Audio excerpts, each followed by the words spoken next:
Sir first ನಿಮ್ಮಿಂದನೇ start ಮಾಡೋಣ. So ಪದ್ಮಗಂಧಿ sir ಹೇಗೆ start ಆಯಿತು ಈ ಸಿನಿಮಾ ಜರ್ನಿ?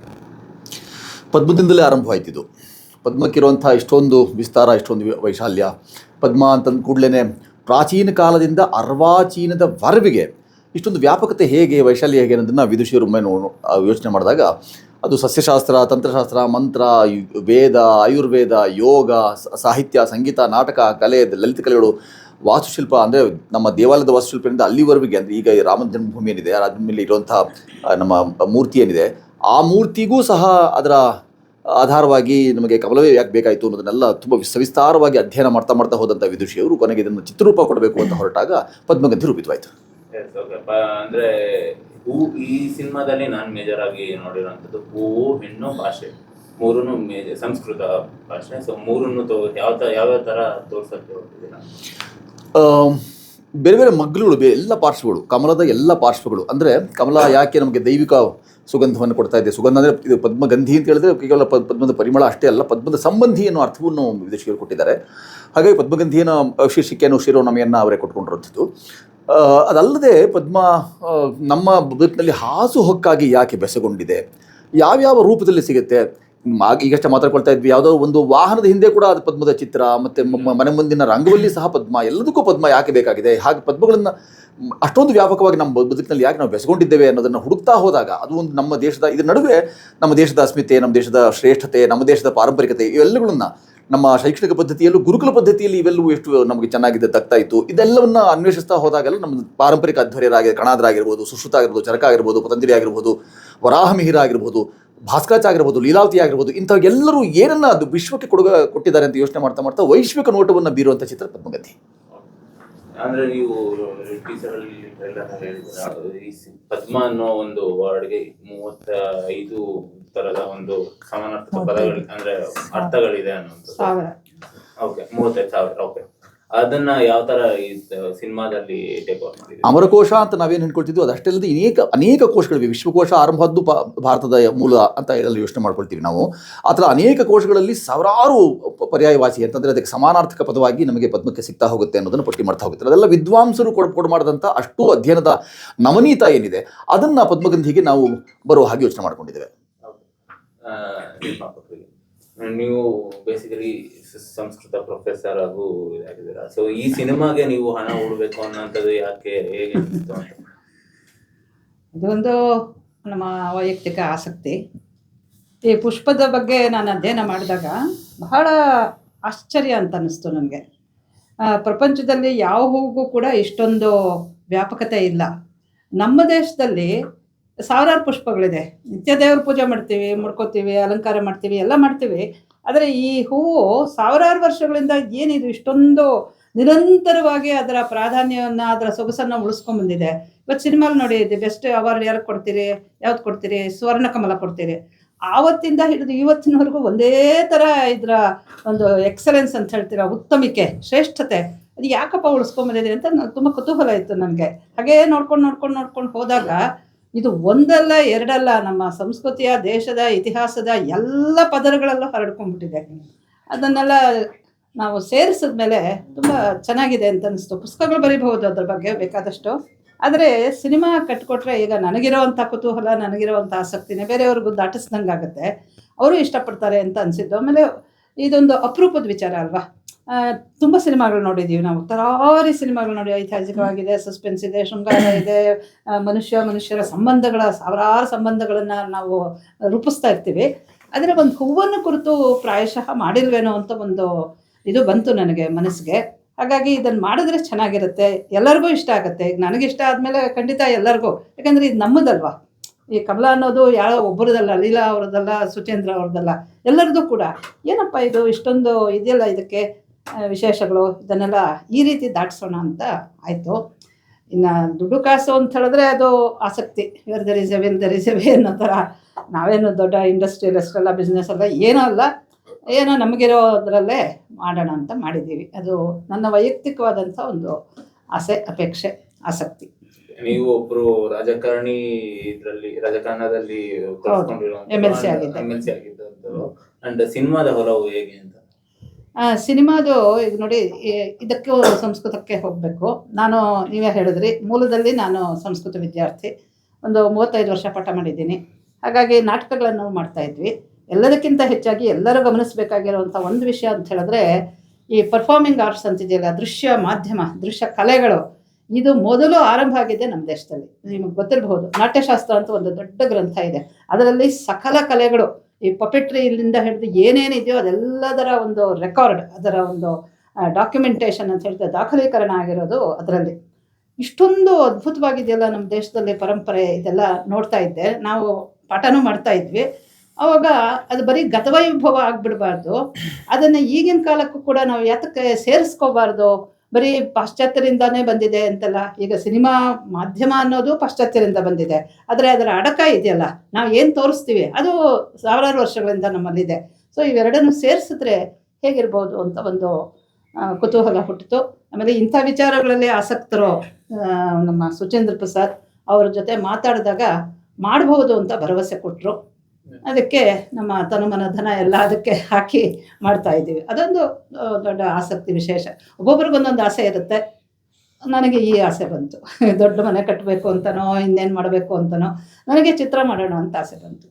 ನಿಮಗೆ ಪದ್ಮಗಂಧಿ ಅನ್ನುವಂಥ ಟೈಟಲ್ ಎಷ್ಟು ಇಂಪ್ಯಾಕ್ಟ್ಫುಲ್ ಆಯಿತು ಅಂದ್ರೆ ಸಿನಿಮಾ ಮಾಡಕ್ಕೆ? ಪದ್ಮಗಂಧಿ ಹೆಸರು ನಾನೇ ತಗೊಂಡಿದ್ದು.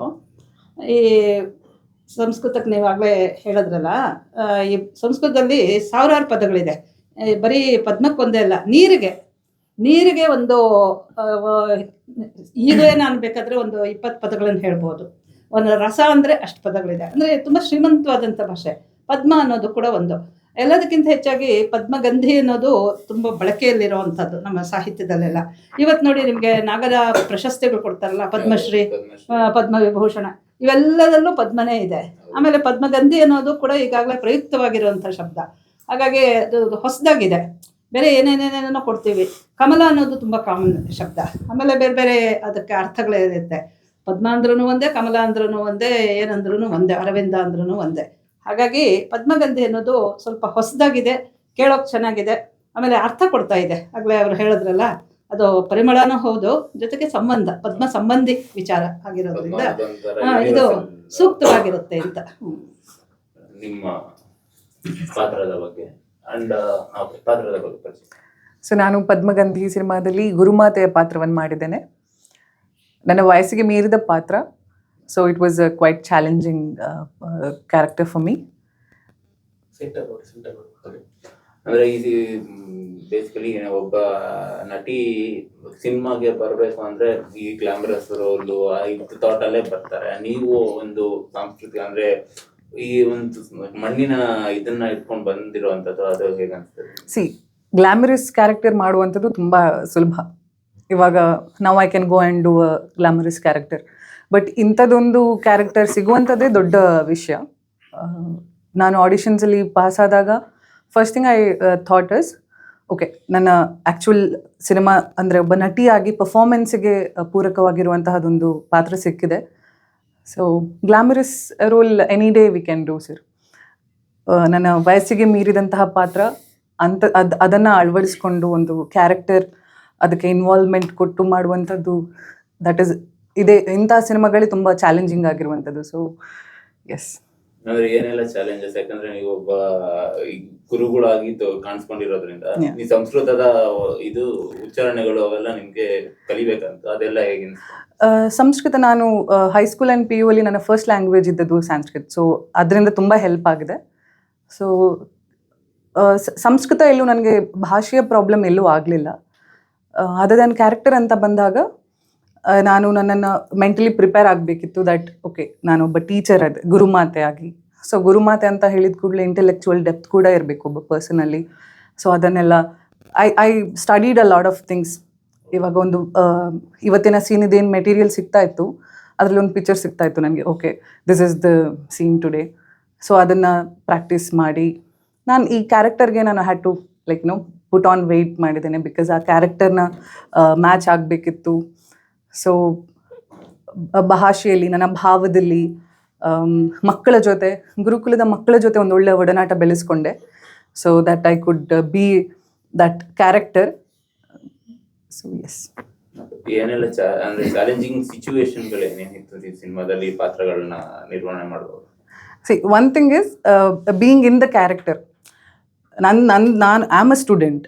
ನಾನು ಕಲಿಯುವಿಕೆಯಲ್ಲೇ ನಾನು ತೊಡ್ಕೊಂಡಿರೋದ್ರಿಂದ ನಾನು ಆಲ್ರೆಡಿ ಇನ್ನೊಬ್ಬರಿಗೆ ಟೀಚ್ ಮಾಡುವಂಥದ್ದೊಂದು ಭಾವನೆಯನ್ನು ನನ್ನ ಒಳಗಡೆ ತರ್ಕೊಳ್ಳುವಂಥದ್ದು ದ್ಯಾಟ್ ವಾಸ್ ಕ್ವೈಟ್ ಚಾಲೆಂಜಿಂಗ್.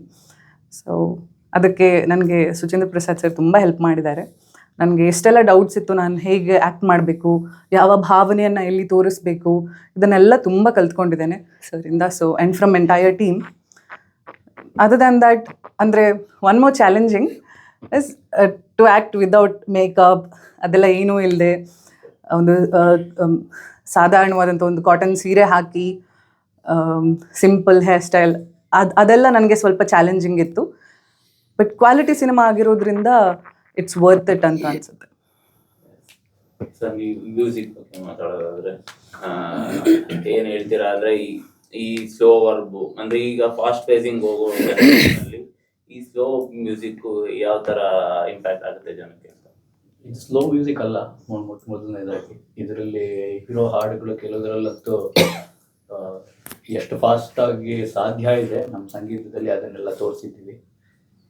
ಒಂದು ಸೂತ್ರದ ಗೊಂಬೆ ಆಟಕ್ಕೆ ಒಂದು ಹಾಡು ಬರುತ್ತೆ. ಆ ಹಾಡಿನಲ್ಲಿ ಮೃದಂಗ ಇರಬಹುದು, ಜೊತೆಗಳು ಇವೆಲ್ಲ ಟಂಗ್ ಟ್ವಿಸ್ಟರ್ಸ್, ಮಾತಾಡೋಕ್ಕೆ ಕಷ್ಟ ಆಗುತ್ತೆ. ಈ ಥರದ್ದೆಲ್ಲ ಬರುತ್ತೆ ಅದರಲ್ಲಿ. ಹಾಗಾಗಿ ಸ್ಲೋ ಮ್ಯೂಸಿಕ್ ಅನ್ನೋದು ನಾನು ಒಪ್ಕೊಳ್ಳಲ್ಲ. ಮೊದಲನೇದಾಗಿ ಇದು ಬೇರೆ ಶೈಲಿ. ಹೌದು, ನಾವು ಮೈನ್ ಸ್ಟ್ರೀಮ್ ಸಿನಿಮಾ ಮಾಡ್ದಂಗೆ ಅದು ಕೂತ್ಕೊಂಡ್ರೆ ಯೋಚಿಸ್ಕೊಂಡು ಈಗಲೇ ನೀವು ಸೀನ್ ಕೊಟ್ಟರೆ ಅದನ್ನು ಹಾಡು ಸಮೇತ ಹಾಡಬಲ್ಲೆ ನಾನು. ಆದರೆ ಇದಕ್ಕೆ ಚಾಲೆಂಜ್ ಜಾಸ್ತಿ, ಯಾಕೆಂದರೆ ಇದಕ್ಕೆ ಇದೇ ತರಹದ ಸಂಗೀತ ಬೇಕು ಅಂತ ಅದರ ಸೂಕ್ಷ್ಮತೆಗಳನ್ನು ತಿಳ್ಕೊಂಡವ್ರು ಇರ್ತಾರೆ, ವಿದ್ವಾಂಸರು ಇರ್ತಾರೆ. ಸುಚೇಂದ್ರ ಪ್ರಸಾದ್ ಮಹೋದಯರು ಇರ್ಬೋದು, ಪ್ರೊಫೆಸರ್ ಲೀಲಾ ಅವ್ರು ಇರ್ಬೋದು. ಅವ್ರಿಗೆಲ್ಲ ಇದರ ನಿಜವಾದ ಅದರ ಒಳ ಅರ್ಥಗಳು, ಒಳ ಸೂಕ್ಷ್ಮಗಳೆಲ್ಲ ಚೆನ್ನಾಗಿ ಗೊತ್ತಿರುತ್ತೆ. ಹಾಗಾಗಿ ಅವ್ರು ಇದೇ ಬೇಕು ಅಂತ ಅವರು ಕೇಳ್ತಾರೆ, ಅದನ್ನ ಒದಗಿಸಿದ್ದೀನಿ. ನಿಮ್ಗೆಲ್ಲ ಏನೆಲ್ಲ ಚಾಲೆಂಜಸ್ ಆಯ್ತು? ಯಾಕಂದ್ರೆ ಸುಚೇಂದ್ರ ಪ್ರಸಾದ್ ಸರ್ ನಾವು ಒಪ್ಸೋದು ಬಹಳ ಕಷ್ಟ ಮ್ಯೂಸಿಕಲ್ಲಿ, ಅಂದ್ರೆ ಯಾವುದೇ ಇದ್ರಲ್ಲಾದ್ರೂ. ಸೊ ನಿಮ್ಗೆಲ್ಲ ಏನೇನು ಚಾಲೆಂಜಸ್ ಆಯ್ತು? ಅವ್ರ ಏನಂದ್ರೆ ಒಂದು ಮ್ಯೂಚುವಲ್ ಟ್ರಸ್ಟ್ ಅಂತ ಹೇಳ್ತಾರಲ್ಲ, ಹಾಗೆ ಅವ್ರ ಮೇಲೆ ನನಗಿರೋ ಒಂದು ಗೌರವ ಮತ್ತು ನಂಬಿಕೆ, ಅವ್ರಿಗೆ ನನ್ನ ಕೆಲಸದ ಮೇಲೆ ಇರೋ ನಂಬಿಕೆ. ಹಾಗಾಗಿ ಅವ್ರನ್ನ ತೃಪ್ತಿಪಡಿಸೋಕ್ಕೆ ಅಂತೇನು ಕಷ್ಟಪಡಲಿಲ್ಲ ನಾನು. ಅವರು ಇದು ಇಷ್ಟ ಇಲ್ಲ ಅಂದರೆ ನನಗೆ ಬೇರೆ ಇನ್ನೇನೋ ಬೇಕು ಅಂತ ಹೇಳಿದ್ರೆ ನಾನು ಕೊಟ್ಬಿಡವೆ, ಅವ್ರು ಸಂತೋಷ ಪಡೋರು. ಹಾಗೆ ಯಾಕೆಂದ್ರೆ ಅವರೆಲ್ಲ ಪರ್ಫೆಕ್ಷನಿಸ್ಟ್. ಅವರು ಸರಿ, ಪ್ರೊಫೆಸರ್ ಲೀಲಾ ಅವರು ಸರಿ. ನಾನು ಅದನ್ನ ತಮಾಷೆಗೆ ಹೇಳ್ತಿರ್ತೀನಿ.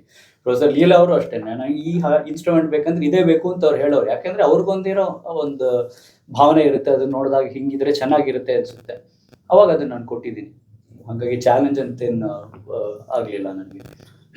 ಸರ್, ನೀವು ಈ ಸಿನಿಮಾದಲ್ಲಿ ಏನೋ ಪಾತ್ರ ನಿರ್ವಹಣೆ ಮಾಡಿ? ನಾನೊಂದು ಒಬ್ಬ ನಾನೇನು ಕರಿಬೇಕು, ಹುಚ್ಚು ಪ್ರೊಫೆಸರ್ಸ್ ಇರ್ತಾರಲ್ಲ, ಆ ಥರದ ಒಂದು ಪಾತ್ರ. ಒಂದು ಕಾಮಿಡಿಯನ್ ಆಗೇ ಬರ್ತೀನಿ ನಾನು. ಕಾಮಿಡಿ ಅಂದರೆ ಒಂದು ಪ್ಯಾರಲಲ್ ಟ್ರ್ಯಾಕ್, ಅದರ ಪಾಡ್ಗದು ಚಿತ್ರಕ್ಕೆ ಸಂಬಂಧ ಇಲ್ದಿರೋ ಹಾಗೆ ಅಸಂಬದ್ಧವಾದಂತಹ ಕಾಮಿಡಿ ಅಲ್ಲ. ಅವನೊಬ್ಬ ಜ್ಞಾನಿ, ಇದ್ರ ಬಗ್ಗೆ ಬಹಳಷ್ಟು ತಿಳ್ಕೊಂಡಿರ್ತಾನೆ. ಹಾಗಾಗಿ ನೀವು ನೋಡಿರ್ತೀರ, ತುಂಬಾ ಓದೋರು ಆ ತರದ ಹುಚ್ಚ ಇವನು. ಅವನು ವಿಚಾರ ಕೇಳಿದ್ರೆ ಮಾತ್ರ ಅವನ ನಿಜವಾದ ಅವನ ಸಹಜವಾದ ಒಂದು ಸ್ಥಿತಿ ಹೊರಗಡೆ ಬರ್ತಿರುತ್ತೆ. ಅದಿಲ್ಲ ಅಂದ್ರೆ ಅದೇನೋ ಮ್ಯಾನರಿಸಮ್ ಕೆಮ್ಕೊಂಡು ಗೂಗಲ್ ಪೇಷಂಟ್ ತರ ಓಡಾಡ್ತಾ ಇರ್ತಾನೆ. ಆದ್ರೆ ಅವನನ್ನ ಕಮಲದ ಬಗ್ಗೆ ಏನಾದ್ರು ಪ್ರಶ್ನೆ ಕೇಳಿಬಿಟ್ರೆ ಅವನಿಗೆ ಎಲ್ಲೆಲ್ಲದೆ ಇರೋ ಒಂದು ಉತ್ಸಾಹ ಬಂದ್ಬಿಡುತ್ತೆ. ಅವನ ಅದನ್ನೆಲ್ಲ ಎಲ್ಲೆಲ್ಲಿ ಯಾವ ಸಂಸ್ಕೃತಿಲಿ ಹೇಗೆ ಉಪಯೋಗಿಸ್ಕೊಂಡಿದ್ದಾರೆ ಕಮಲವನ್ನ, ಈಜಿಪ್ಟಲ್ಲಿ ಮಮ್ಮಿಯಲ್ಲಿ ಹೇಗೆ ಉಪಯೋಗಿಸಿದ್ರು, ಚೈನಾದಲ್ಲಿ ಹೇಗಿತ್ತು, ಬೌದ್ಧ ಧರ್ಮದಲ್ಲಿ, ಜೈನ ಧರ್ಮದಲ್ಲಿ ಹೇಗಿತ್ತು ಅಂತ ಹೀಗೆ ಅದ್ರ ಬಗ್ಗೆ ಮಾತಾಡ್ಕೊಂಡು ಪುಂಖಾನುಪುಂಖವಾಗಿ ಹಂಗೆ ಹೋಗ್ತಾ ಇರುತ್ತೆ. ಒಂದು ಸರಸ್ ತರ ಹರಿತಾ ಇರುತ್ತೆ ಅವನ ವಾಗ್ವೈಖರಿ. ಅಂದ್ರೆ ನಿಮ್ಮ ಪಾತ್ರ ಇದಾಗಿರೋದ್ರಿಂದ ನಿಮ್ಮ ಆಪೋಸಿಟ್ ಇರುವಂತವ್ರ ರಿಯಾಕ್ಷನ್ಗಳು ಹೇಗಿರುತ್ತೆ? ಅವರು ಇವರು ಪರಿಪೂರ್ಣ ಅವರು ಇದ್ರು, ನೀವು ಇವ್ರಿಗೆ ಅವ್ರಿಗೆ ನಾನು ಗುರು. ಅವರು ಎಲ್ಲ ಮಕ್ಕಳಿಗೆ ಗುರುಗಳು. ಅವ್ರಿಗೆ ಏನಾದ್ರು ಡೌಟ್ ಬಂದ್ರೆ ನನ್ನ ಹತ್ರ ಬರ್ತಿರ್ತಾರೆ. ಗುರು ಅಂತ ಕರಿಬೋದು. ಅಲ್ಲ, ನಾನೊಂದು ಹೇಳ್ತೀನಿ. ನಾನು ಶೂಟಿಂಗ್ ಎಲ್ಲ ನೋಡಿದ್ನಲ್ಲ, ಇವ್ರಿಗೆ ನಗು ಬಂದ್ರು ನಗೋ ಹಾಗಿಲ್ಲ, ಆ ಥರ ಒಂದು ಸ್ಥಿತಿ ಅವ್ರು ಆಡ್ತಾ ಇದ್ದಿದ್ದು ಆಟಗಳನ್ನ ಇವ್ರು ಹೇಳ್ತಾ ಇದ್ದಿದ್ದು, ನಗು ಬಂದ್ರು ನಗೋಕ್ಕಾಗ್ತಿಲ್ಲ, ಆ ಥರ ನಗು ಬಿಗಿ ಹಿಡ್ಕೊಂಡಿದ್ರು. ಈಗಿರೋ ಸಿಚುವೇಶನ್ ಅಂದ್ರೆ ಕಾಂತಾರ ರೇಂಜಿಗೆ ಸಿನಿಮಾ ಬಂದ್ರೆ ಮೌತ್ ಪಬ್ಲಿಸಿಟಿ ಆದ್ರೆ ಬರ್ತಿದ್ದಾರೆ ಸಿನಿಮಾಗೆ. ಈಗ ನಿಮ್ದು ಪ್ಲಾನ್ ಏನಿದೆ ಸರ್? ಜನರನ್ನ ತೇರಿಸ್ತಾರೆ, ಭಾವವಿದ್ದಾಗೆ ಬದುಕು ಅನ್ನೋ ಹಾಗೆ ಯಾರ್ಯಾರು ಯಾವ್ಯಾವುದನ್ನು ಎಷ್ಟು ವಿಜೃಂಭಿಸಿ ಎಷ್ಟು ವೈಭವೀಕರಿಸಿ ಹೇಗೆ ಹೇಳಬೇಕು ಅನ್ನೋದು ಅವರವರ ತೀರ್ಮಾನ. ಯಾವ್ದಾದ್ರು ಸರಿಗಟ್ತೇವೆ ಅಥವಾ ಅದರಂತೆಯೇ ಜಾಡು ಹಿಡಿದು ಮಾಡ್ತೇವೆ ಅನ್ನೋದು ಅನುಕರಣೆ ಮಾತ್ರ ಆಗುತ್ತೆ. ಅನುಕರಣೆ ಒಂದು ಮಿತಿ ಅಂತ ಕರಿತೇವೆ ನಾವು. ಹಾಗಾಗಿ ಮಿತಿಯಲ್ಲಿ ಏನಾದ್ರು ಮಾಡೋದ್ರ ಬದಲಿಗೂ ಸೀಮಿತ ಚೌಕಟ್ಟಿನಲ್ಲಿ ಮಾಡೋದ್ರ ಬದಲಿಗೆ ಅವರವರ ಬೌದ್ಧಿಕ ವಿಸ್ತಾರ ಏನಿದೆ, ಬೌದ್ಧಿಕ ಔನ್ನತ್ಯ ಏನಿದೆ ಅದಕ್ಕೆ ಅನುಗುಣವಾಗಿ ಮಾಡ್ತಾ ಹೋಗ್ತಾರೆ. ಇನ್ನು ಕೆಲವರು ಪಾಪ ಮಾರುಕಟ್ಟೆ ದೃಷ್ಟಿಯಿಂದ ಅಥವಾ ಜನರನ್ನು ಸೆಳೆಯೋದಕ್ಕಾಗಿ ಮಾಡುವಂಥ ಅನೇಕ ತಂತ್ರಗಾರಿಕೆ ಇರುತ್ತೆ. ನಮ್ಮಲ್ಲಿ ಮಂತ್ರ ಜಾಸ್ತಿ ಇದೆ, ನಾವು ತಂತ್ರ ಅಂತ ಮಾಡೋಕ್ಕೆ ಹೋಗಲೇ ಇಲ್ಲ. ನಮ್ಗೆ ಸೆಳಿಬೇಕು, ಅವ್ರನ್ನ ನಾವು ಯಶ ಗಳಿಸಬೇಕು, ಕೀರ್ತಿ ಬೇಕು, ಖ್ಯಾತಿ ಬೇಕು, ಅಥವಾ ದ್ರವ್ಯಾರ್ಜನೆ ಆಗಬೇಕು ಅಂತ ಯೋಚನೆ ಮಾಡಿದ ಚಿತ್ರ ಅಲ್ಲ ಇದು.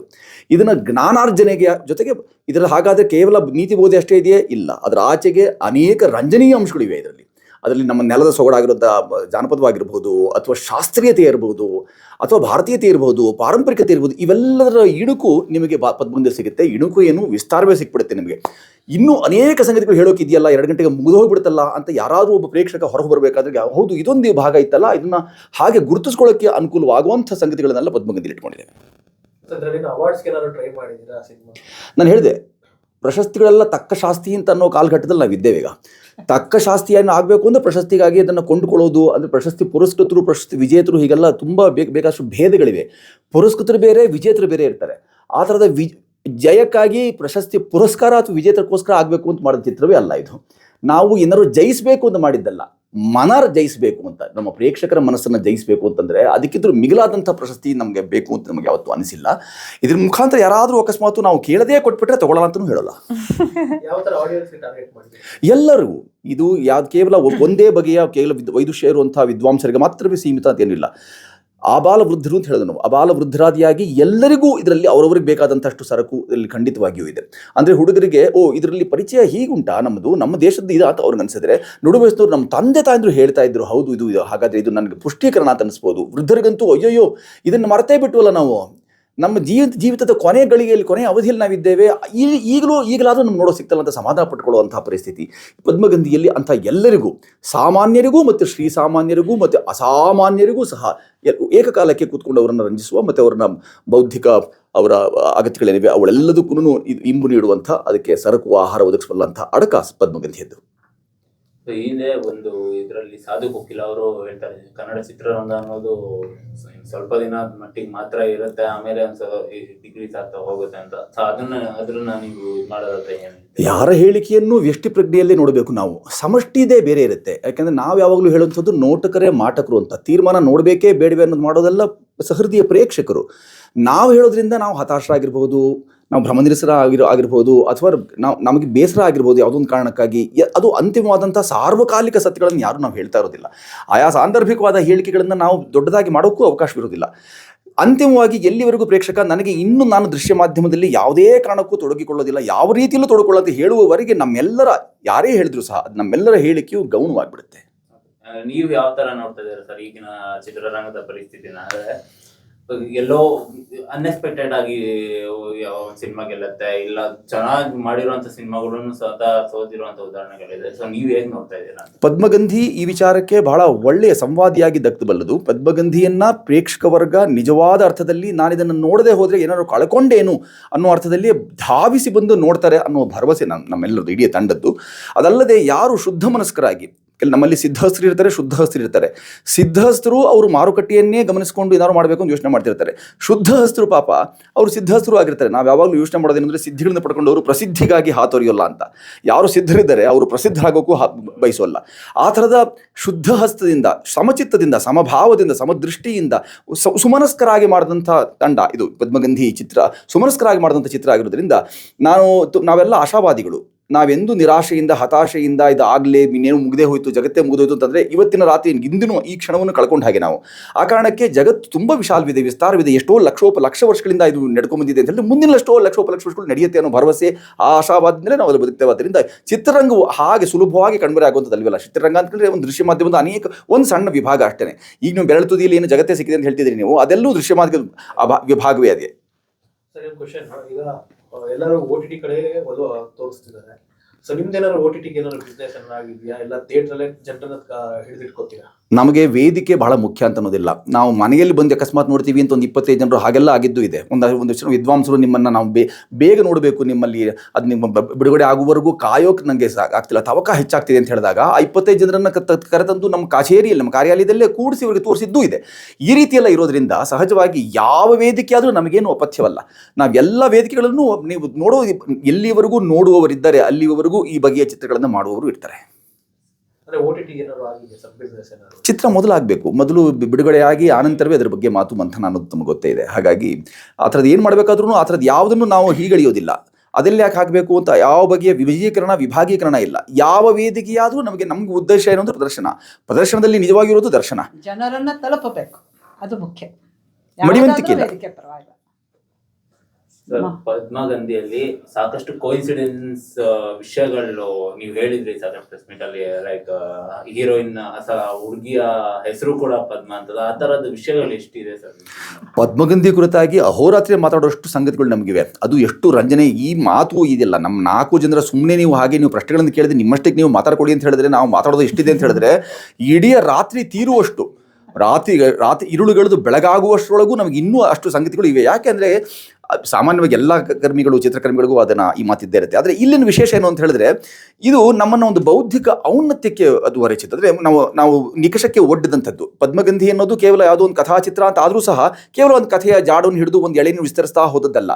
ಇಲ್ಲಿ ಇದನ್ನು ಹೇಗಪ್ಪ ಕಡಿತಗೊಳಿಸೋದು ಹೇಗೆ, ಅಷ್ಟೊಂದು ವಿಸ್ತಾರವಾದಂಥ ಒಂದು ವಿಷಯವನ್ನು ಕಡಿತಗೊಳಿಸೋದು ಹೇಗೆ ಅನ್ನೋದೇ ದೊಡ್ಡ ಸವಾಲಾಗಿತ್ತು ನಮಗೆ. ಇಷ್ಟು ಕ್ಲುಪ್ತವಾಗಿ ಹೇಗೆ ಹೇಳೋದು ಸಾಧ್ಯ? ಅಷ್ಟು ತುಂಬ ವಿಸ್ತಾರವಾದಂಥ, ತುಂಬ ವಿಶಾಲವಾದಂಥ ಒಂದು ವಿಷಯ ಸಂಗ್ರಹ ಏನಿದೆಯಲ್ಲ, ಅದನ್ನು ಒಂದು ಸಣ್ಣ ಎಳೆಯಲ್ಲಿ ಹೇಳಿ ಮುಗಿಸೋದು ಹೇಗೆ, ಅದಕ್ಕಾಗಿ ನಾವು ಮಾಡ್ಕೊಳ್ಬೇಕಾದ ತಯಾರಿ ಏನು, ಅದಕ್ಕೆ ಪೂರಕವಾಗಿ ಇಡೀ ತಂಡ ಹೇಗೆ ಸಂವಾದಿಯಾಗಿ ಕೆಲಸ ಮಾಡ್ತದೆ, ಅದಕ್ಕೆ ನಿರ್ಮಾತೃ ಎಲ್ಲಿಂದ ಕಷ್ಟಪಟ್ಟು ತಂದು ಅದಕ್ಕೆಲ್ಲ ಆ ದಿನದ್ದು ನಮ್ಗೆ ಗೊತ್ತಿರೋ ಹಾಗೆಲ್ಲ ವಾಣಿಜ್ಯವೇ. ನಾವು ಯಾವ ಬಗೆಯ ತೆರನಾದ ಸಿನಿಮಾಗಳನ್ನು ಮಾಡಿದಾಗ ಸಹ ವಾಣಿಜ್ಯ ಬಹಳ ಪ್ರಧಾನವಾಗಿ. ಅಲ್ಲಿ ಯಾರು ಬಂದು ಸೇರ್ಕೊಳ್ತೀವಿ, ಅಲ್ಲಿ ಓಡಾಟದ ವೆಚ್ಚ ಆಗಿರ್ಬೋದು, ಊಟ ವೆಚ್ಚ ಆಗಿರ್ಬೋದು, ಉಪಕರಣಗಳ ವೆಚ್ಚ ಆಗಿರ್ಬೋದು, ಅದನ್ನು ಬರೋದು ಉತ್ಪತ್ತಿಯ ನೋಡ್ಬೋದು, ಅದು ಯಾವುದನ್ನೂ ಲೆಕ್ಕಕ್ಕೆ ಇರಿಸಿಕೊಳ್ಳದೆ ಒಂದು ತಂಡವಾಗಿ, ಒಂದು ಕುಟುಂಬವಾಗಿ ಮಾಡುವಂಥದ್ದು ಇದೆಯಲ್ಲ, ಅದೇ ಬಹಳ ದೊಡ್ಡ. ಈಗ ಈ ಪದ್ಮಗಂಧಿ ಕುಟುಂಬ ನಾವೇನು ಮಾಡ್ಕೊಂಡಿದ್ದೀವಿ, ಇದು ಮುಂದಿನ 100 ವರ್ಷಗಳವರೆಗೆ, ಅವ್ರ ಮೊಮ್ಮಕ್ಕಳವರೆಗೂ ಸಹ ಮಾತಿಗೆ ಇಂಬು ಕೊಡುವಂಥದ್ದು. ಅಂದರೆ ಆಗಲ್ಲ ನಮ್ಮ ತಾತ ನಮ್ಮ ಅಜ್ಜಿ ನಮಗೆಲ್ಲ ಸೇರ್ಕೊಂಡು ಒಂದು ಸಿನಿಮಾ ಮಾಡಿದ್ರೆ ಅಂತ ಹೇಳಿ ಅಲ್ಲಿವರೆಗೂ ಪದ್ಮಗಂಧಿ ನಮ್ಮನ್ನು ಬಿಡದೆ ಕಾಡುವಂಥ ಮತ್ತು ಈ ನೆಲದ ಸಂಗತಿಗಳನ್ನು ಕಾಪಾಡುವಂಥ ಕೆಲಸವನ್ನು ಮಾಡುತ್ತೆ. ಆ ಕಾರಣಕ್ಕೆ ನಾವು ಅಂಥ ಹೇಳ್ಕೊಳ್ಬಹುದಂಥ ಸಂಗತಿಗಳು ಅನೇಕವಿವೆ. ಅಂದ್ರೆ ನಿಮ್ಮನ್ನ ಹಿಂದೆ ಸಾಕಷ್ಟು ಸಿನಿಮಾಗಳಲ್ಲಿ ನಟರಾಗಿ ತುಂಬಾನೇ ಮೆಚ್ಕೊಂಡಿರುವಂತದ್ದು, ಅದರಲ್ಲೂ ಡ್ರಾಮಾ ಸಿನಿಮಾದಲ್ಲಿ ಆಗಿರ್ಬೋದು, ನಿರ್ದೇಶನ ಯಾವ ತರ ನಿಮ್ಗೆ ಇದಾಯ್ತು ಅಂತ? ನಾನು ರಾಷ್ಟ್ರೀಯ ನಾಟಕ ಶಾಲೆಯಲ್ಲಿ ಕಲಿತು ಬಂದದ್ದೇ ನಿರ್ದೇಶನ, ನಟನೆ ಇತ್ಯಾದಿಗಳನ್ನೆಲ್ಲ. ಹಾಗಾಗಿ ಪ್ರತಿ ನಟನಲ್ಲಿ ಒಬ್ಬ ನಿರ್ದೇಶಕ ಯಾವಾಗಲೂ ಇದ್ದಿರ್ತಾನೆ. ಅಂದರೆ ತಾನು ಹತಾಶಗೊಂಡಾಗ, ಯಾವ ಕೆಲಸ ಯಾರಿಂದ ಆಗ್ತಾ ಇಲ್ಲ ಅಂತ ಅನ್ನಿಸಿದಾಗ ಅವನಲ್ಲಿ ಭುಗಿಲಿದ್ದ ಆಕ್ರೋಶ ಇದೆಯಲ್ಲ, ನಟನಾಗಿ ಕಲಾವಿದನಾಗಿ ನಾನು ಬಳಕೆ ಆಗ್ತಿಲ್ಲ ಅಂತ ಅನ್ಸುತ್ತಲ್ಲ, ಆವಾಗ ಈ ಮಾಧ್ಯಮವನ್ನು ಬಳಕೆ ಮಾಡ್ಕೊಳ್ಳುವಂಥ ಕೆಲಸವನ್ನು ಯಾವಾಗಲೂ ಮಾಡ್ತಾನೆ. ಪ್ರತಿ ನಟನಲ್ಲಿ ಒಬ್ಬ ನಿರ್ದೇಶಕ ಅಡಗಿರ್ತಾನೆ. ಇದು ನನ್ನ ಮೊದಲ ಪ್ರಯತ್ನ ಮತ್ತೇನೂ ಅಲ್ಲ. ಈ ಹಿಂದೆಯೂ ಅನೇಕ ನಿರ್ದೇಶನದ ಪ್ರಯತ್ನಗಳನ್ನು, ಆ ಥರದ ಸಾಹಸಗಳನ್ನು ಮಾಡಿಯೇ ಇದೆ. ಈ ಪ್ರಯತ್ನದಲ್ಲಿರುವಂಥ ಅವರು ನಿರ್ಮಾತೃ ಪ್ರಾಣ ಕಂಡಿದೆ ನಮ್ಮ ವಿದುಷಿಯವರಿಗೆ. ಇದನ್ನು ಮಾಡಬಲ್ಲರು, ಇವ್ರಿಗೆ ಅನ್ನಿಸಿ ಆಯ್ದುಕೊಂಡ್ರು ಅವರು, ಇದನ್ನು ಕೆಲಸ ಮಾಡಬಹುದು ನೀವು ಅಂತ. ಅದರ ಮುನ್ನೆಲೆಗಳು ಮತ್ತು ಅವರಿಗೆ ಇರ್ಬೋದ ಸಂಗ್ರಹ, ಅದಕ್ಕಿರ್ಬೋದಾದ ಪ್ರವೇಶ, ಈ ಎಲ್ಲವನ್ನು ಸೂಕ್ಷ್ಮವಾಗಿ ಗಮನಿಸಿ ಅನೇಕರನ್ನು ಮಾತಾಡಿಸಿದ ನಂತರವೂ ವಿದುಷಿಯವರು ಬಂದು, ಇಲ್ಲ ಇದನ್ನು ನೀವು ಮಾಡಬಲ್ರಿ, ನೀವು ಮಾಡಿ ಅನ್ನೋದನ್ನು ಹೇಳಿದಾಗ ನಾವು ಅದಕ್ಕಾಗಿ ನಾವು ಈ ಅವಕಾಶ ಸಿಕ್ಕಿದ್ದಕ್ಕಾಗಿ ನಾವೆಲ್ಲರೂ ಒಂದು ಏಕಭಾವ ನಮ್ದು ಏನು ಅಂತ ಹೇಳಿದ್ರೆ, ಅಹೋಭಾಗ್ಯ ಪದ್ಮಗಂಧಿ ಮೇಲೆ ಕೆಲಸ ಮಾಡಿದ್ದಕ್ಕಾಗಿ ನಮಗೆ ಬಹಳ ದೊಡ್ಡ ಸೌಭಾಗ್ಯ. ನಮ್ಮ ಬದುಕಿನಲ್ಲಿ ಅಕಸ್ಮಾತ್ ಇಂಥ ಒಂದು ಯೋಜನೆಯಲ್ಲಿ ಕೆಲಸ ಮಾಡಿಲ್ಲದೆ ಹೋಗಿದ್ರೆ ಅನೇಕ ಸಂಗತಿಗಳನ್ನು, ಅನೇಕ ಅನುಭವವನ್ನು ಕಳ್ಕೊಂಡ್ಬಿಡ್ತಿದ್ವೇನೋ ಅಂತ ಎಲ್ಲರೂ ಯಾರನ್ನಾರು ಮಾತಾಡಿಸ್ಬೋದು. ಆಮೇಲೆ ಈಗ ಕೂತಿದ್ದಾಗ ಬರೀ ಈ ಥರದ ಸಲಕರಣೆ ಉಪಕರಣಗಳನ್ನು ಎದುರಿಸ್ತಿರ್ಬೇಕು ಹೇಳುವಂಥ ಮಾತಲ್ಲ ಇದು. ದೀರ್ಘ ನಿದ್ರೆಯಲ್ಲಿದ್ದಾಗ ಅವ್ರನ್ನ ಬಡದೆಬ್ಬಿಸಿದಾಗಲೂ ಹೇಳೋದು ಹೌದು ಪದ್ಮಗಂಧಿ ಅಂತ ಹೇಳ್ಬೋದು. ಅಂಥ ಸಂಗತಿಗಳಲ್ಲಿ ಈ ಚಿತ್ರದ ಚಿತ್ರೀಕರಣ ಸಂಬಂಧ ಈ ಯೋಜನೆಯಲ್ಲಿ ತೊಡಗಿಕೊಂಡ ಸಂದರ್ಭ ನಡೆದಿದೆ. ಈಗ ರಿಲೀಸ್ ಪ್ಲಾನ್ಸ್ ಎಷ್ಟು ಥಿಯೇಟರ್ಸ್ ಅಂತ ಪ್ಲಾನ್ ಮಾಡಿದ್ದೀರಾ? ಕರ್ನಾಟಕದಾದ್ಯಂತ, ವಿಶಾಲ ಕರ್ನಾಟಕ ಅಷ್ಟೇ ಅಲ್ಲದೆ ಇದು ಕನ್ನಡ, ಸಂಸ್ಕೃತ, ಹಿಂದಿ ಭಾಷೆಯಲ್ಲಿ ಆಗಿರೋದ್ರಿಂದ ಹಿಂದಿ, ಉತ್ತರ ಭಾರತದಲ್ಲೆಲ್ಲ ಹಿಂದಿಗೆ ಅನೇಕ ಬೇಡಿಕೆಗಳಿವೆ. ಅದನ್ನು ದೂರದ ಯಾರೆಲ್ಲ ಆಸಕ್ತಿ ಇದ್ದಾರೆ ಅಂಥವರಲ್ಲೂ ತಲುಪಿಸೋ ಕೆಲಸವನ್ನು ನಾವು ಮಾಡ್ತಲೇ ಇದ್ದೇವೆ. ಸಂಸ್ಕೃತ ವಲಯದಲ್ಲಂತೂ ಅನೇಕ ದಿಗ್ಗಜರು, ವೈದುಷ್ಯದ ಸುಮೇರು ಅಂತ ಕರೆಸ್ಕೊಂಡಂಥವರೆಲ್ಲರೂ ನೋಡಿ ಕಣ್ಣೀರಾಗಿ ಎಂಥ ಒಳ್ಳೆಯ ಚಿತ್ರವನ್ನು ಮಾಡಿಬಿಟ್ಟಿದ್ದೀರಿ, ಈ ಅಡಕ ನಮ್ಮನ್ನು ಮನಸ್ಸು ಸೂಜಿಗಲ್ಲಿನ ಹಾಗೆ ಸೆಳೀತಾ ಇದೆಯಲ್ಲ, ಎಷ್ಟು ಪ್ರಫುಲ್ಲವಾಗುತ್ತೆ ಮನಸ್ಸು ಅಂತೆಲ್ಲ ಹೇಳುವಂಥ ಕೆಲಸ ನಡೀತಾ ಇದೆ. ಸಂಸ್ಕೃತ ವಲಯದವರು ಅನೇಕ ಭಾಗಗಳಲ್ಲಿ ವಿಶೇಷ ಪ್ರದರ್ಶನಗಳನ್ನು ಮಾಡಿ ಅಂತ ಹೇಳ್ತಾ ಇದ್ದಾರೆ. ಇದನ್ನು ನೋಡಿದಂಥ ಚಲನಚಿತ್ರ ಪ್ರಮಾಣ ಪತ್ರ ಮಂಡಳಿ ಇದೆಯಲ್ಲ, ಅವರು ಸಹ ಒಂದೇ ಒಂದು ಒಂದು ಕತ್ತರಿ ಪ್ರಯೋಗ ಇಲ್ಲದೆ ಇದು ಅದ್ಭುತವಾದ ಚಿತ್ರ ಅಂತ ಹೇಳಿ ಇದು ಮಕ್ಕಳು ಎಲ್ಲರೂ ನೋಡುವಂಥ ಚಿತ್ರ ಇದು ಅನ್ನೋದನ್ನು ಒಂದು ಪ್ರಮಾಣ ಪತ್ರವಾಗಿ ಕೊಟ್ಟುಬಿಟ್ಟಿದ್ದಾರೆ. ಈಗ ಬಿಡುಗಡೆ ಅಂತ ಏನು ಮಾಡ್ತಿದ್ವಿ ಈ ಡಿಸೆಂಬರ್ 12ಕ್ಕೆ ಅಲ್ಲಿ ನಾವು ಪ್ರತಿ ಜಿಲ್ಲೆಯಲ್ಲೂ ಜಿಲ್ಲಾವಾರು ಇದು ಚಿತ್ರಮಂದಿರಗಳನ್ನು ತಗೊಂಡು ಅಲ್ಲಿ ಬಿಡುಗಡೆ ಮಾಡುವಂಥ ಕೆಲಸ ಮಾಡ್ತಿದ್ವಿ. ಅದಲ್ಲದೆ ಅನೇಕ ಆಸಕ್ತರು ಈಗ ನಮ್ಮನ್ನು ಸಂಪರ್ಕ ಮಾಡ್ತಿದ್ದಾರೆ. ನಮ್ಮಲ್ಲಿ ಆಗಿ ನಮ್ಮ ಕಾಲೇಜುಗಳಿಗೆ ಮಾಡಿ, ನಮ್ಮ ಸಂಸ್ಥೆಗಳಿಗೆ, ಶೈಕ್ಷಣಿಕ ಸಂಸ್ಥೆಗಳು ನಮ್ಮ ಶಾಲೆಗೆ ಮಾಡಿ, ಅದರಲ್ಲಿ ನಮ್ಮ ಪೂರ್ಣ ಮನೆ ಹಾಗನ್ನು ಹಂಚ್ಕೊಂಡ್ಬಿಟ್ಟಿದ್ದು. ನಾವೇನು ಮಾಡಿದ್ದೇವೆ ಅಂದರೆ ಇವೆಲ್ಲ ವಿತರಕರು ಮತ್ತು ನೀವೆಲ್ಲ ಮಾಧ್ಯಮದವರಿಗೆ ಸಹಾಯ ಮಾಡ್ತೀರಿ, ಅದನ್ನು ಮಾಡೇ ಮಾಡ್ತಿದ್ದೀರಿ. ಅದಲ್ಲದೆ ಇಡೀ ತಂಡ ಜಿಲ್ಲೆಗಳನ್ನು ಆಯ್ಕೆ ಮಾಡ್ಕೊಂಡ್ಬಿಟ್ಟಿದ್ದಾರೆ. ಆ ಜಿಲ್ಲೆಯಲ್ಲಿ ನನ್ನ ಜಿಲ್ಲೆ ಇದು, ಹಾಗಾಗಿ ನಾವು ಇಡೀ ಜಿಲ್ಲೆಯಲ್ಲಿ ಪ್ರವಾಸದ ಹಾಗೆ ಅಭಿಯಾನದ ಹಾಗೆ ಇದನ್ನು ಮಾಡ್ತೇವೆ ಅಂತ ಹೇಳಿ ಪೂರ್ಣಮ ಅದನ್ನು ಉಡುಪಿ, ಮೈಸೂರು, ಇಂಥ ಕಡೆ ಎಲ್ಲ ಮಂಗಳೂರು, ಕುಂದಾಪುರ, ಬ್ರಹ್ಮಾವರ ಇಂಥ ಕಡೆ ಎಲ್ಲ ಅವರು ಮಾಡ್ತಿದ್ದಾರೆ. ಗೆಳೆಯರು ಒಂದಷ್ಟು ಜನರು ನಮಗೆ ಇದರಲ್ಲಿ ತುಮಕೂರು ಮತ್ತು ದೂರದ ಬಾಗಲಕೋಟೆ ಅಥವಾ ಹುಬ್ಬಳ್ಳಿ, ದಾವಣಗೆರೆ ಹೀಗೆಲ್ಲ ಮಾಡ್ಕೊಳ್ತಿದ್ದಾರೆ. ಒಂದಷ್ಟು ಜನರು ಯಾರಲ್ಲೂ ಪದ್ಮಗಂಧಿನ ಕುರಿತಾಗಿ ಒಂದು ವರ್ಷದಿಂದ ನಿರಂತರವಾಗಿ ನಾವು ನೋಡಬೇಕು ಯಾವಾಗ ಅಂತ ವಿದುಷಿಯವರನ್ನು ಯಾವಾಗಲೂ ಪೀಡಿಸ್ತಾರೆ ಜನ. ಎಲ್ಲರೂ ಸಿನಿಮಾ ಯಾಕೆ ಮಾಡ್ತೀರಿ ಅಂತ ಛೇಡಿಸಿದ್ರೆ ಜನ ಇದನ್ನು ಯಾವಾಗ ದರ್ಶನ ಇದ್ರದ್ದು ಅಂತ ಪೀಡಿಸುವಂಥದ್ದು ಆತ ಪರಿಸ್ಥಿತಿ ಪದ್ಮಗಂಧಿಗಿದೆ. ಇದರದ ಪದ್ಮಗಂಧಿಯ ಪ್ರದರ್ಶನಕ್ಕಾಗಿ ಈಗ 12 ಅಂತ ಅಂದ್ಕೊಂಡಿದ್ದೀವಿ. ಇದರ ಮುಖಾಂತರ ಜಿಲ್ಲಾವಾರು ಪ್ರದರ್ಶನಗಳಿಗೆ ಮಾಡ್ಕೊಂಡಿದ್ದೇವೆ. ಹಂಚಿಕೆದಾರರಾಗಿ ನಮ್ಮ ವೆಂಕಟಗೌಡರು ಇದ್ದಾರೆ, ಕೃಷಿ ನೋಡ್ತಿರ್ಬೋದು ನೀವು, ಅವರು ಹಂಚಿಕೆದಾರರಾಗಿ ಮಾಡ್ತಾರೆ. ಅವರು ಅನುಗಾಲದ ಅನುಯಾಯಿಯಾಗಿರೋದ್ರಿಂದ ನಾವು ಅವರು ಸಹ ಅದಕ್ಕೆ ಕೈ ಜೋಡಿಸಿ ಒಂದಷ್ಟು ಕೆಲಸವನ್ನು ನಮಗೆ ಸಹಾಯ ರೂಪದಲ್ಲಿ ಮಾಡ್ತಾ ಇದ್ದಾರೆ. ಪದ್ಮಗಂಧಿಯನ್ನು ವೀಕ್ಷಕ ವೃಂದ ಅಥವಾ ಸಹೃದಯ ಪ್ರೇಕ್ಷಕ ಪ್ರಭು ಏನಿದ್ದಾರೆ, ನಾವು ಯಾವಾಗಲೂ ಪ್ರೇಕ್ಷಕರನ್ನ ಪ್ರಭು ಅಂತಲೇ ಕರೆಯೋದು. ಯಾಕೆಂದರೆ ಆತರ ತೀರ್ಮಾನ ಅಂತಿಮ. ನಾವು ಯಾರು ಏನು ಹೇಳಿದ್ರು ನಾವು ಬರೀ ಕೇವಲ ಹೆಗ್ಗಳಿಕೆ ಹೆಜ್ಜೆಗಾರಿಕೆ ಆಗುತ್ತೆ, ಮಾತು ಸುಮ್ಮನೆ ಕೇವಲ ಮಾತು ಆಗುತ್ತೆ. ಪ್ರೇಕ್ಷಕ ಪ್ರಭು ಚಿತ್ರಮಂದಿರಕ್ಕೆ ಬಂದು ಅದನ್ನು ವೀಕ್ಷಣೆ ಮಾಡಿದಾಗ ಮಾತ್ರವೇ ಹೌದು ಅಂತ ಅಂಕಿತ ಹಾಕ್ತಾರಲ್ಲ ಕೊನೆಗೆ, ಅದು ನಿಜವಾದ ಕೊನೆಯ ಅಸ್ತ್ರವಾಗಿರುತ್ತೆ. ನಮಗೆ ಕೊನೆಯ ಪ್ರಮಾಣ ಏನು ಅಂತ ಹೇಳಿದ್ರೆ ಎಲ್ಲ ಘಟ್ಟಗಳನ್ನು ದಾಟಿ ಬಂದು ಕೊನೆಗೆ ಒಬ್ಬ ಪ್ರೇಕ್ಷಕ ಪ್ರಭು ಆತ ಇದನ್ನು ಬಹಳ ಅದ್ಭುತವಾದ ಚಿತ್ರ ಅಂತ ಹೇಳುವಂಥ ಪ್ರಸಂಗಕ್ಕೆ ನಾವು ಕಾಯ್ತಾ ಇದ್ದೇವೆ. ಡಿಸೆಂಬರ್ 11ಕ್ಕೆ ದೊಡ್ಡ ಸಿನಿಮಾ ಬೇರೆ ಬರ್ತಿದೆ. ಸೊ ಆ ದೊಡ್ಡ ಸಿನಿಮಾ ಮುಂದೆ ನಿಮ್ಮ ಸಿನಿಮಾನ ಹೇಗೆ ಉಳಿಸ್ಕೊತೀರಾ? ಈ ಅರ್ಥದಲ್ಲಿ ನಿಮ್ಮ ಪ್ರಶ್ನೆಯಲ್ಲಿ ದೊಡ್ಡ ಮತ್ತು ಚಿಕ್ಕ ಅಂತ ಬಂದ್ಬಿಟ್ಟಿದೆ. ಯಾವ ಚಿತ್ರವೂ ಚಿಕ್ಕ ಅನ್ನೋ ದೊಡ್ಡ ಸಿನಿಮಾದವರೇ ಒಪ್ಕೊಳ್ಳೋದಿಲ್ಲ. ನೀವು ಚಿಕ್ಕ ಸಿನಿಮಾ ಮಾಡಿದ್ರಿ, ನಾವು ದೊಡ್ಡ ಸಿನಿಮಾ ಮಾಡೋಂಥ ದೊಡ್ಡ ಸಿನಿಮಾದವರೇ ಅಕಸ್ಮಾತ್ ಹೇಳಿಬಿಟ್ಟಿದ್ರೆ ಅಥದೇನೋ ಆಗ್ಬೋದಾಯಿತು. ಯಾರೂ ಚಿಕ್ಕ ದೊಡ್ಡ ಅಂತ ಇಲ್ಲ. ಜೊತೆಗೆ ನಾವು ಸಹಚರರು ನಾವು ಒಟ್ಟೊಟ್ಟಿಗೆ ದೊಡ್ಡ ನಟ ಚಿಕ್ಕ ನಟ ಎಂದೂ ಇರಲ್ಲ ಅಂತ ದೊಡ್ಡವರೇ ಹೇಳಿದ್ದಾರೆ. ರಾಜ್ಕುಮಾರರು ಸಹ ಪಕ್ಕದಲ್ಲಿ ಎಲ್ಲರೂ ಒಟ್ಟಿಗೆ ಕೂತು ಊಟ ಮಾಡಬೇಕು ಅಂತಲೇ ಹೇಳ್ತಾ ಇದ್ರೆ ಹೊರತು ನಾನು ದೊಡ್ಡ ನಟ ಹಾಗಾಗಿ ನೀವು ಮುಂದೆ ಅಂದೂ ಹೇಳಿಲ್ಲ, ಯಾರಿಗೂ ಹೇಳಿಲ್ಲ. ಆ ಭೇದಗಳನ್ನು ನಾವು ನೋಡ್ಕೊಳ್ತೀವಿ. ಆದರೆ ಆ ಥರದ್ದು ಯಾವುದು ಭೇದ ಎಲ್ಲೂ ಇಲ್ಲ, ದೊಡ್ಡ ಚಿಕ್ಕ ಅಂತ ಎಲ್ಲೂ ಇಲ್ಲ. ನನಗೆ ಗೊತ್ತಿರೋ ಹಾಗೆ ನಮ್ಮ ಸಾಹಚರ್ಯ, ನನ್ನ ಸ್ನೇಹ ಇಂಥದ್ದು ಅಂತ ಹೇಳಿದ್ರೆ ಆ ದೊಡ್ಡ ಚಿತ್ರದ ಇಡೀ ತಂಡದೊಟ್ಟಿಗೆ, ಬರೀ ಕೇವಲ ನಮಗೆ ದಚ್ಚು ಅಷ್ಟೇ ಅಲ್ಲ, ಇಡೀ ತಂಡದೊಟ್ಟಿಗೆ ನನ್ನ ಅವಿನಾಭಾವ ಸಂಬಂಧ ಹೇಗಿದೆ ಅಂತ ಹೇಳಿದ್ರೆ, ನಿಮಗೆ ಏನು ನೆರವಾಗಬೇಕು ಹೇಳಿ, ನಾವು ನಿಮಗೆ ನೆರವಾಗ್ತೀವಿ. ಒಳ್ಳೆ ಚಿತ್ರ ಮಾಡಿದ್ದೀರಿ, ನಿಮಗೂ ಅನುಕೂಲವಾಗಲಿ ಅಂತ ನಾ ಹೇಳೋದು ಅದೇ ಮಾತನ್ನು.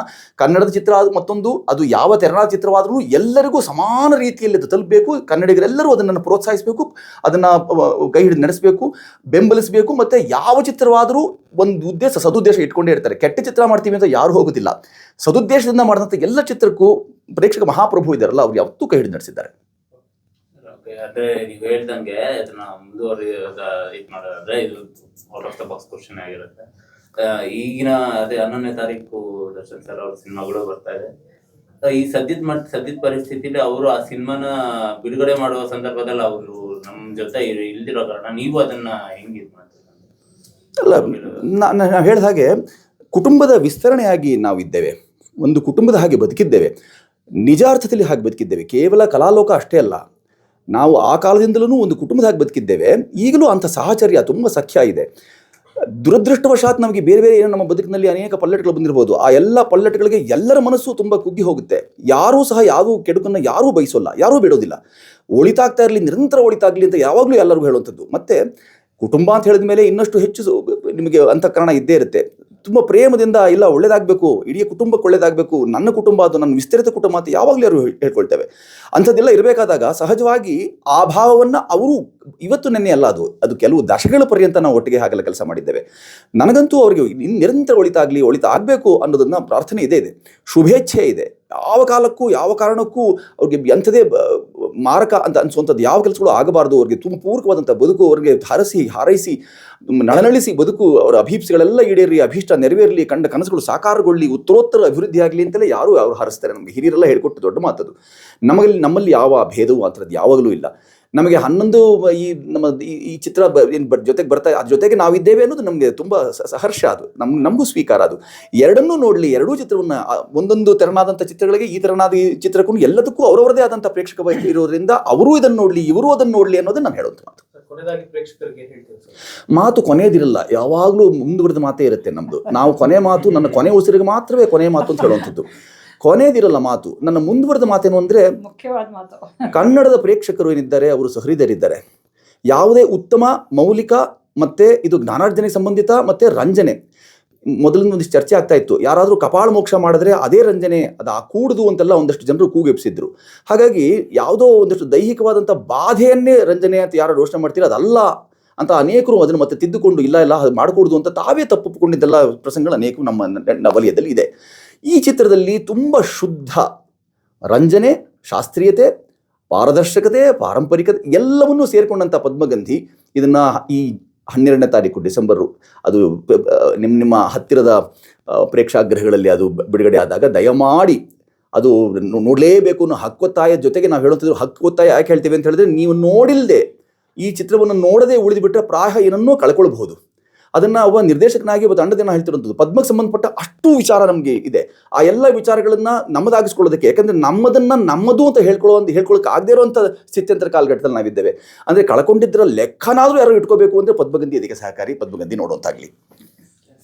ಧನ್ಯವಾದಗಳು. ನಿಮ್ಮ ಸಿನಿಮಾ ಯಶಸ್ವಿಯಾಗಲಿ. ಬಹಳ ಮುಖ್ಯವಾಗಿ ಬೇಕು ಮಾಧ್ಯಮದ ಕಡೆಯಿಂದ ಆ ಥರದ ಮಾತುಗಳು ಇವೆಲ್ಲ ಆಗಲಿ, ಯಶಸ್ವಿ ಆಗಲಿ ಅಂತ ಯಾರೂ ಹರಸುವವರೇ ಇಲ್ಲ.